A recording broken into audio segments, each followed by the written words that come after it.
अनुपम, बहुत बहुत बधाई। किंडल पर अंतस तुम्हारी कविताओं की किताब है आई। आज तुम्हारी ये मित्र प्रज्ञा तुम्हारी किताब से कुछ एक कविता पाठ कर रही है और ये वीलॉग खास एक तोहफे की तरह तुम्हें। यूँ तो ये बहुत पहले बन जानी चाहिए थी, लेकिन समय नहीं मिला, एक वही बहाना पुराना सा। तो फिर भी समय रहते आज प्लीज़ तोहफ़ा कबूल करो। तुम्हारी जो ये कविता मुझे बहुत पसंद है, मैं उसे यहाँ पढ़ रही हूँ। मैंने इसे कई दफ़ा पढ़ा है। ए इश्क, ए इश्क तेरे बीमार हम, ए इश्क तेरे बीमार हम, तो सुलझा हुआ फ़लसफ़ा कोई, तो सुलझा हुआ फ़लसफ़ा कोई, तुझे हर्फ दर हर्फ पढ़ने को बेज़ार हम, ए इश्क तेरे बीमार हम। तो मुश्क सा रूह में उतरता हुआ, तुझे पाने को फिरे बेकरार हम, ए इश्क तेरे बीमार हम। तो दुनिया की चकाचौंध से गुलजार रहा, तेरे कांटों की चुभन के तलबगार हम, तू भटका कर भी बेकसूर रहा, तेरी कचहरी में गुनहगार हम, तेरी कचहरी में गुनहगार हम। बहुत खूब शानदार तुम्हारा जो कहन है और जो तुम लिखती हो और जो तुम्हारे शब्दों का चयन है, इसके पीछे तुम्हारा लंबा गहरा अध्ययन है। अनुपम, ये प्यार है जो तुमने अंतस में उड़ेला है, तुम्हारे जीवन का प्यार, तुम्हारी कविताओं के लिए, हिंदी भाषा के लिए। और इसमें सिर्फ जो एक तुम्हारा जीवनानुभव जो रहा है, रेलगाड़ी जो इस उम्र की तुमने निकाली है अब तक, उसके सारे साज मिले हमें यहाँ बिखरे हुए मोती चुन चुन के समेटे हुए सारे के सारे। तो तकरीबन सारी कविताएं अब तक देख बारी हैं, एक सरसरी निगाह से उन्हें पढ़ा है।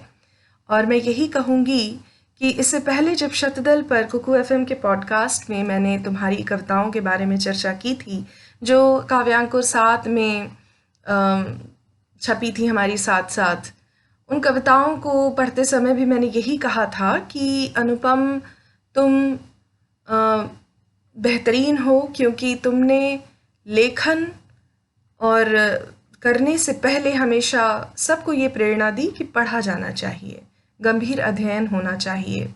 और उसको बैकअप करने के लिए तुमने जो भी पढ़ाई की, तुम्हारा जो भी लाइन ऑफ एजुकेशन रहा है, वो बहुत ही स्ट्रॉन्ग है।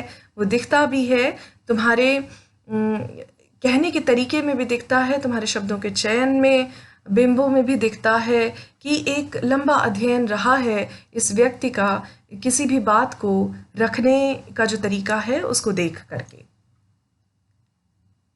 अगली कविता, ज़माने भर के नज़ारे।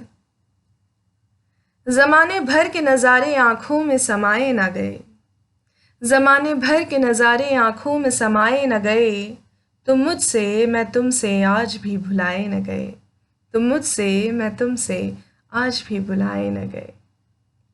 वो पत्थर भी भला क्या खाक खुदा हुए, वो पत्थर भी भला क्या खाक खुदा हुए, जो हथौड़े की चोट से सताए न गए, जो हथौड़े की चोट से सताए न गए।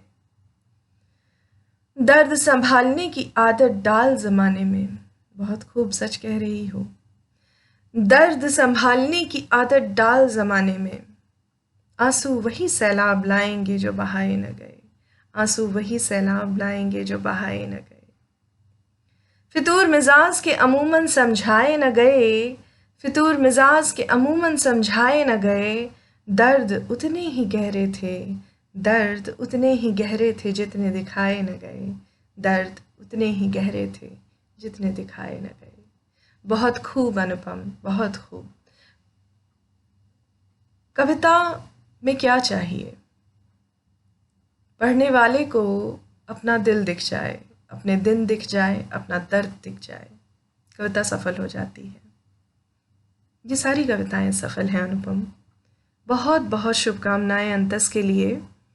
ये मेरे लिए भी दिल के करीब है क्योंकि तुम मेरे दिल के करीब हो, और मैं जानती हूँ जिस तरीके से तुमने इन्हें उड़ेला है, जिस डिसिप्लिन के साथ तुमने इन्हें सहेजा है, वो डिसिप्लिन किसी भी रचनाकार के लिए, सोशल मीडिया में जितने भी लोग अपना अच्छा समय ख़राब कर रहे हैं, उनको ये सीख है कि अनुपम की तरह अच्छे से चुपचाप बैठ के पहले अपनी कविताएं सहेजिए, उनको एक जगह करिए, उनको एडिटिंग करिए लगातार, फिर उस पूरी किताब को तैयार करिए और किंडल में पब्लिश करिए, है ना?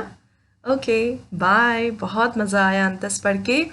अब मैं इस वीलॉग के बाद मेरा नेक्स्ट स्टेप करने वाली हूँ, एंड दैट इज़ मैं किंडल पे फीडबैक लॉग करने वाली हूँ। Bye bye.